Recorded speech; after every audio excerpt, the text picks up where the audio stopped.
Here. Take everything. The red dress, the shoes, the jewelry. What's mine is yours, my sister. Nkem smiled as she handed the designer bag to Zina. But Zina's smile? It didn't reach her eyes. It never did anymore. I want her life, Zina whispered later that night, alone in the darkness. I want her man. I want her money. I want everything that belongs to her. And then she laughed. A cold, bitter laugh that would make your skin crawl. Let me tell you how two girls who loved each other like blood sisters became enemies in secret. How a gift given out of pure love became a weapon of total destruction. This story. It will shake you. But before we dive in, don't forget to subscribe to Folktales by Amora and turn on that notification bell. You don't want to miss stories like this. Trust me. Now, listen. Nkem and Zina were not twins. But the village treated them like they were. Their mother's Mama Nkem and Mama Zina sold vegetables side by side in the market. Every single day. When Mama Nkem's husband died, leaving her with nothing but grief and a young daughter, who fed them for 6 whole months. Mama Zina's family. When Mama Zina fell sick with that terrible fever that wouldn't break, who carried water to their house every morning before school? Little Nkem. 9 years old, barefoot, determined. The two girls. Oh. They were everything to each other. They braided each other's hair under the big mango tree. They failed mathematics together twice. And celebrated together when they finally passed. They had a secret handshake that made other girls jealous. At night, they whispered dreams through the thin wall separating their compounds. One day, little Nkem would say, her voice full of hope, I'm going to work in a big office and wear fine clothes. And me? Zina would whisper back, giggling. I'll marry a rich man and travel the whole world. They laughed. Young. Innocent. Believing life would give them both everything they wanted. But even then something small and dark was already growing inside Zina's heart. Something she didn't even recognize yet. Something that would one day destroy them both. Here's the thing you need to understand. Nkem was not the prettiest girl in the village. Zina was. Zina had skin like fresh shea butter, smooth, glowing. A small waist.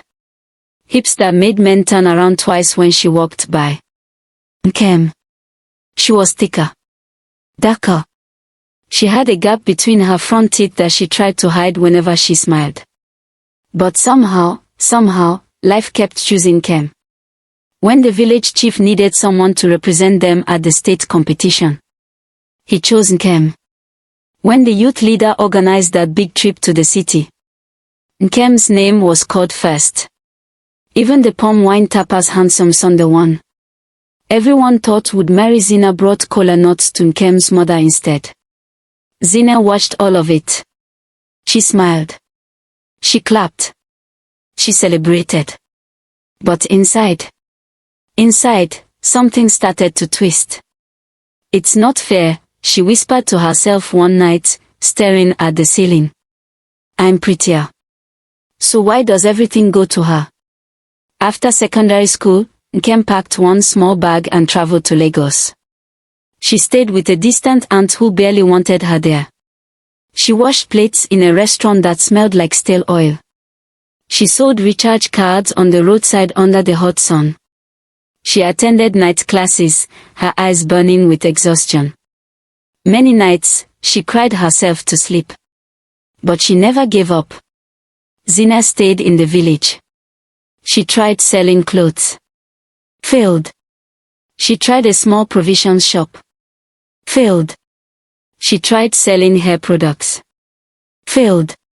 She dated 4 different men. All of them disappointed her. Used her. Left her. Meanwhile, every single month, the whole village heard the same news. Nkem sent money for the community borehole. Nkem paid Mama Adana's hospital bill. Nkem is doing so well in Lagos. Every single Time. Zina heard Nkem's name, her chest tightened. Her smile became harder to hold. Her teeth clenched. Then, 5 years after leaving, Nkem's life exploded with blessings. She got a job at an international oil company. Not as a cleaner. Not as a security guard. As a human resources officer. The salary. More than her mother had earned in her entire life. Within 2 years. Promoted to senior manager. Money poured into Nkem's life like heavy rain during the rainy season. She bought a car. Then another one. She built a house in the village gleaming white with a silver gate and a satellite dish on top. She traveled to Dubai and posted pictures on Instagram. Her profile read, "Blessed beyond measure. God's timing is perfect." When she finally drove back to the village in her black Honda SUV, the entire community poured into the streets like it was a festival. Dancers appeared from nowhere. The youth president sprayed her with perfume. Her mother fell on the ground, weeping, shouting to the heavens, "Chiemo. My God has done it." And there, standing at the very edge of the crowd, clapping slowly with a smile frozen on her face like a mask, was Zina. That night, Zina sat alone in her small room. She scrolled through Nkem's Instagram. Each picture felt like a knife. Nkem at a beach resort in a bikini. Nkem in a boardroom, looking powerful. Nkem with her fiancé, Ebuka, tall, handsome, an engineer with a gentle smile and kind eyes. Why her? Zina whispered into the darkness, tears streaming down her face. What did she do that I didn't do? I'm even finer than her. Is it her name? Is her chi just better than mine? She didn't sleep that night. And that's when the thought first crawled into her mind like a serpent. If I can't have my own blessings, let me take hers. Before Nkem returned to Lagos, her mother had a dream. Not just any dream. A warning. In the dream, Nkem stood completely naked in the village square. Naked. Exposed. Confused. Everyone was pointing at her and laughing. Mocking her. Children. Elders. People she'd helped. All of them laughing like hyenas. Her clothes were piled in the center of the square, burning. The smoke. Thick. Black. It smelled like death. And there, in the crowd, one woman was laughing louder than everyone else. She wore Nkem's jewelry. Nkem's shoes. Nkem's expensive handbag. When the woman turned around, Mama Nkem tried to see her face. But the smoke covered it. Completely. Mama Nkem woke up gasping, her wrapper soaked with sweat. Her heart was pounding so hard she thought it would burst through her chest. The next morning, she called Nkem into the kitchen. Her hands were shaking. "My daughter," she said, her voice trembling. "I saw something. A warning." "Mama, what is it?" Nkem asked, concerned. Her mother gripped her wrist. Tight. So tight it almost hurt. Promise me you will never give anybody your old clothes. Not your underwear. Not your shoes. Not even an old wrapper. Promise me." Nkem laughed. Uncomfortable. "Mama, it's just clothes now. How can cloth hurt me? Promise me." Her mother's voice was sharp. Desperate. Almost angry. Okay, Mama. I promise." But Nkem didn't take it seriously. To her, it was just old-fashioned village superstition. The kind of thing old people believed but young, educated people knew better than. She forgot the promise the moment she got in her car. 2 months later, Nkem called Zina. "My sister. Pack your bag. You're coming to Lagos with me." Zina's heart jumped. "Me? For what?" "To help you start fresh," Nkem said, her voice warm with love. "You'll stay with me. I'll connect you to people. We'll build your business together. What are friends for? Zina should have felt grateful. But instead, she felt something colder. Opportunity.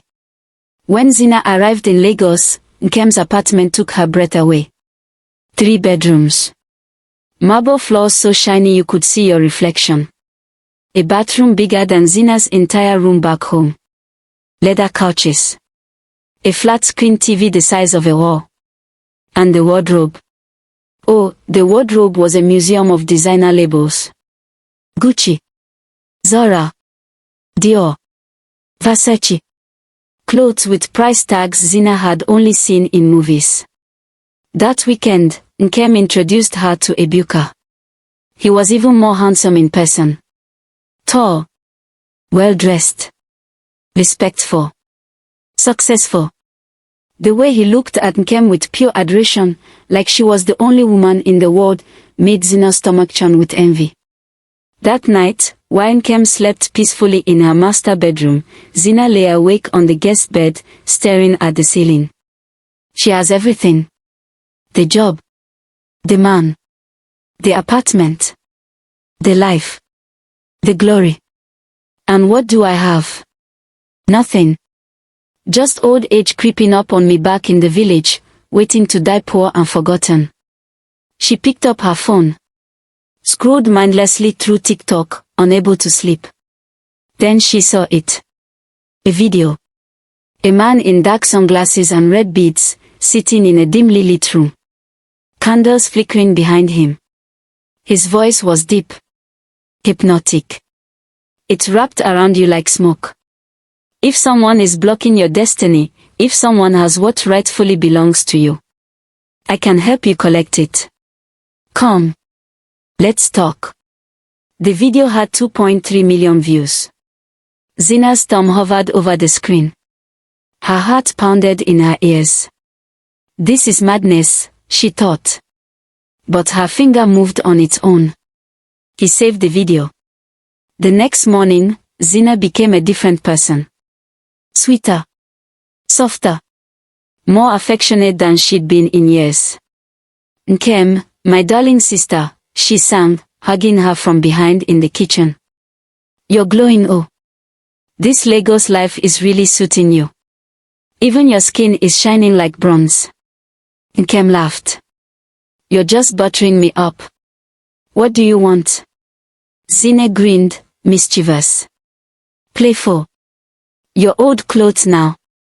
Since you're wearing all these designer things, why not give me the ones you're not using? Let me too shine small, no. For just a moment Nkem hesitated. Her mother's voice echoed faintly in her mind. Never give anybody your old clothes. But this was Zina. Her sister. Her best friend since they were children running barefoot in the village. The girl who shared her secrets, her dreams, her life. Oh, Zina, that's all. Come, let me show you. She opened her massive wardrobe and pulled out bags and bags of expensive clothes. Some she'd worn only once or twice. Take them. They're yours. Zina's hands trembled as she received them. But not from gratitude. From excitement. 2 weeks later, Zina told Nkem she was going back to the village to check on her mother. But that was a lie. She went to see the man from TikTok.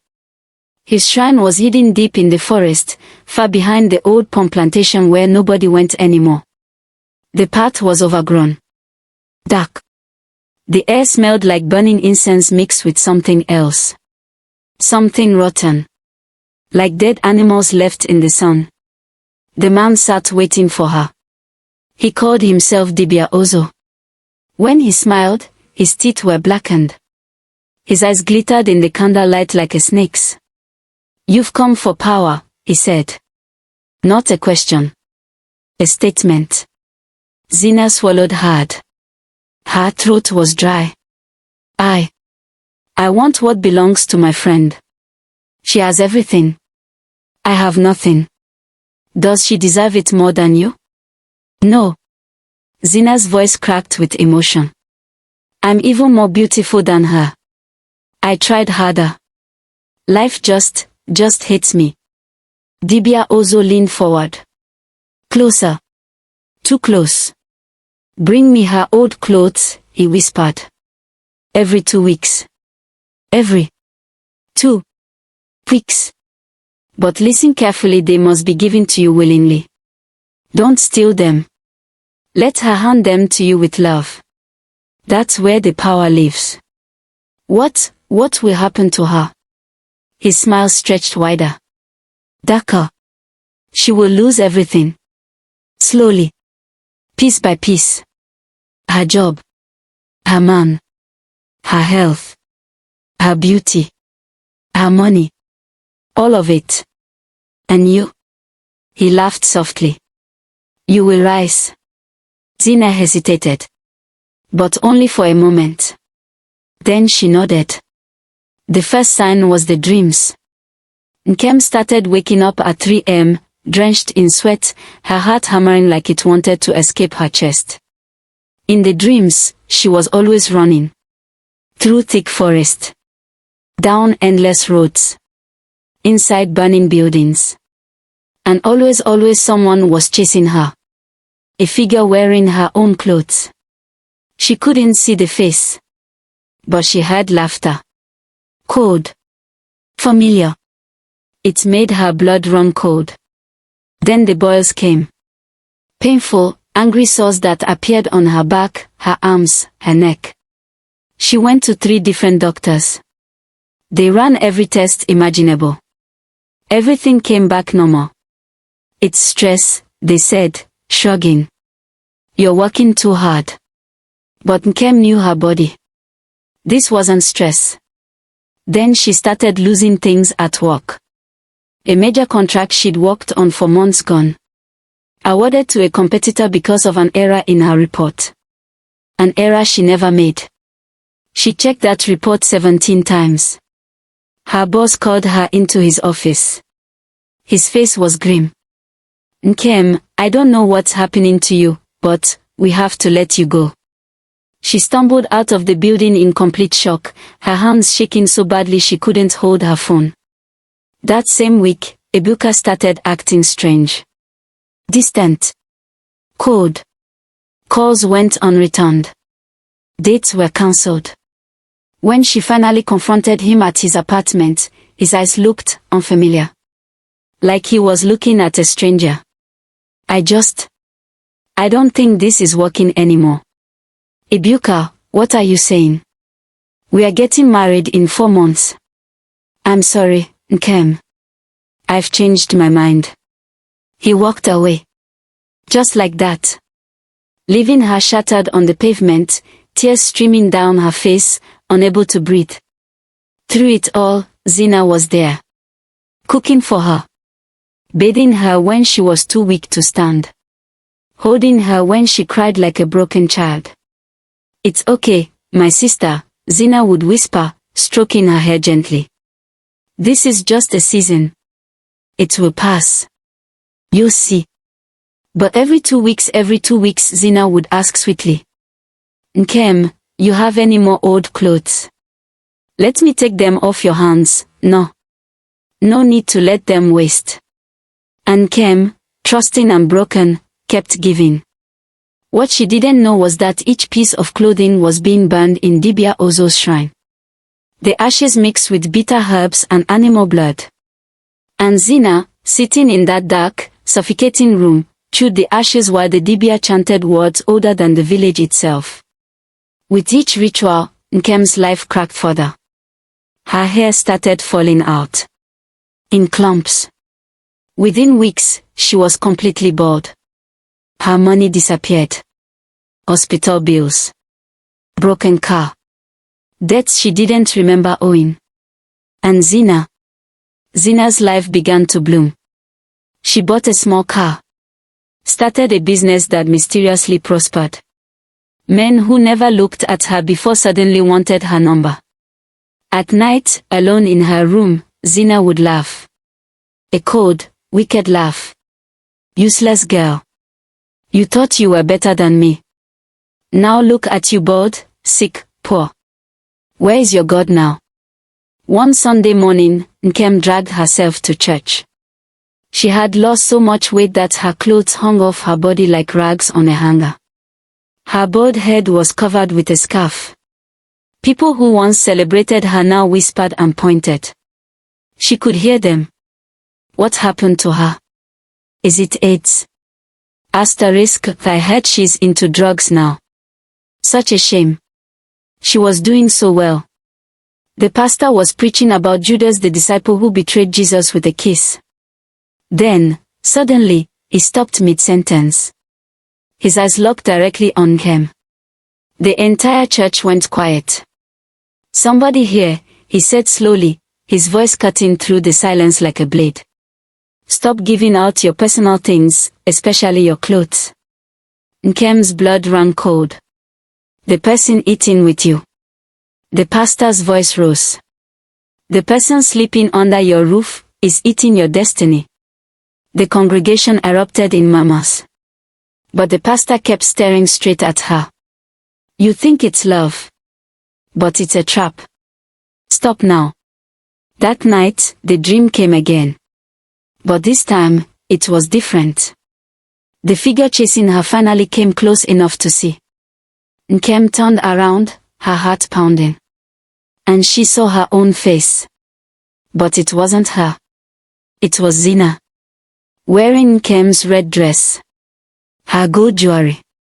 Even her engagement ring. Zina smiled. A smile that didn't reach her eyes. And her voice echoed through the dream like thunder. Everything you have is mine now. Nkem woke up screaming.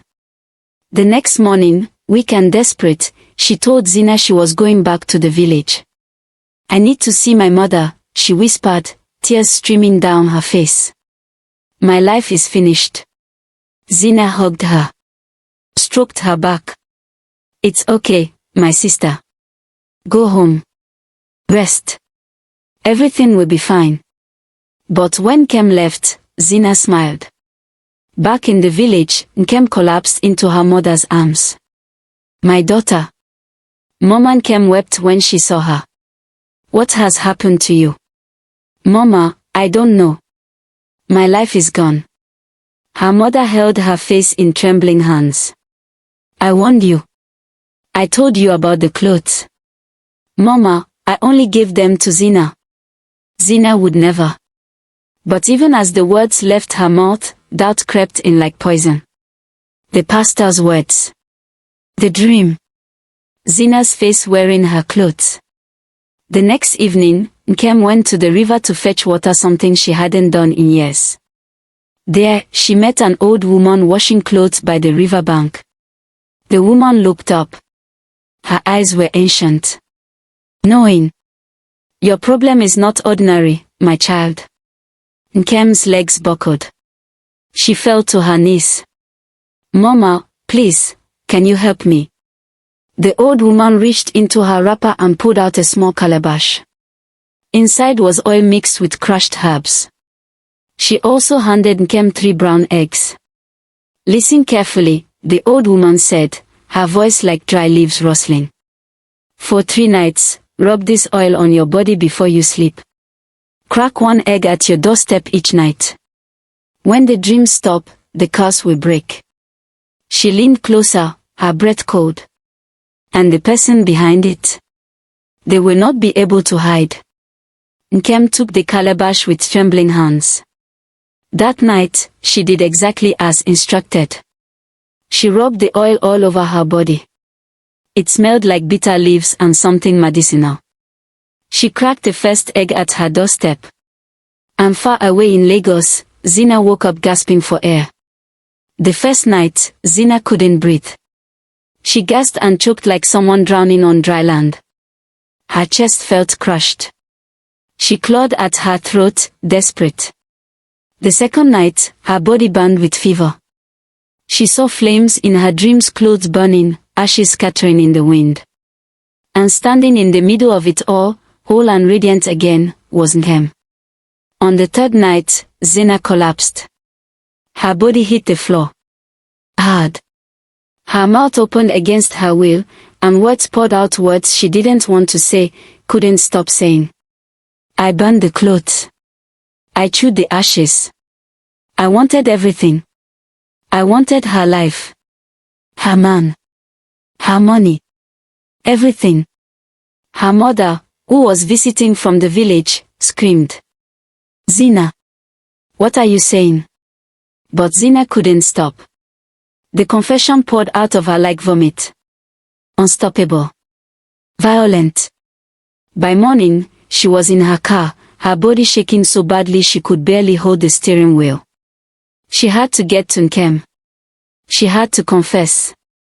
When Zina arrived at Nkem's compound, she stumbled out of the car like a drunk woman. Her eyes were wild. Her clothes soaked with sweat. Nkem was sitting outside with her mother when she saw her. Zina fell. Flat on her face in the dirt. I'm sorry, she screamed, her voice breaking. I'm sorry. I'm sorry. I'm sorry.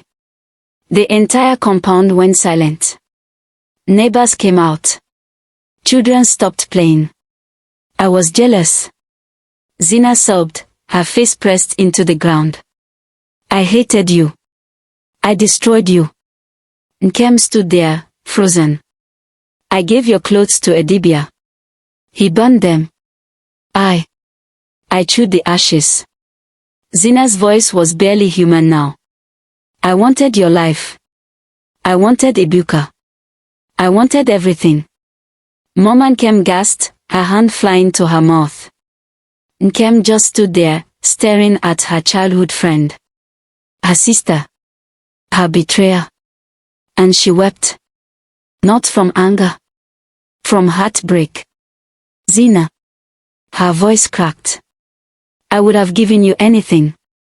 You didn't have to destroy me. That same day, the elders went to Dibia Ozo's shrine. They found the remains. The ashes. The bones. The evidence. He was arrested. His shrine destroyed. Burned to the ground. And slowly Nkem's life began to rebuild. The boils dried up. Her hair started growing back. Her strength returned. 2 months later, she got a call from an even better company. A bigger position. More money. Ibuka called too, confused and apologetic. I don't know what came over me, he said, his voice thick with regret. I'm so sorry. But Nkem had changed. She forgave Zina. But she never let her close again. Some betrayals are too deep. Some wounds don't fully heal.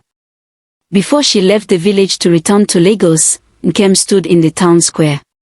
The whole community gathered to hear her. Never give out your personal items carelessly, she said, her voice strong now. Steady. Not everyone clapping for you wants you to win. Protect yourself. Trust God, yes. But use wisdom. Her words spread like wildfire. From that day, the story of Nkem and Zina became a warning. A lesson. A reminder. And whenever someone reaches for their old clothes to give away, a voice whispers in their mind. Remember Nkem. So now you know. Jealousy doesn't announce itself. It hides behind smiles. Behind hugs. Behind love. Be careful who you trust. Be careful what you give away. Because not everyone who eats with you wants to see you eat tomorrow. If this story taught you something, do me a favor. Subscribe to Folktales by Amora. Hit that notification bell. Share this story with someone who needs to hear it. Because the next story, it might just save your life. Remember Nkem.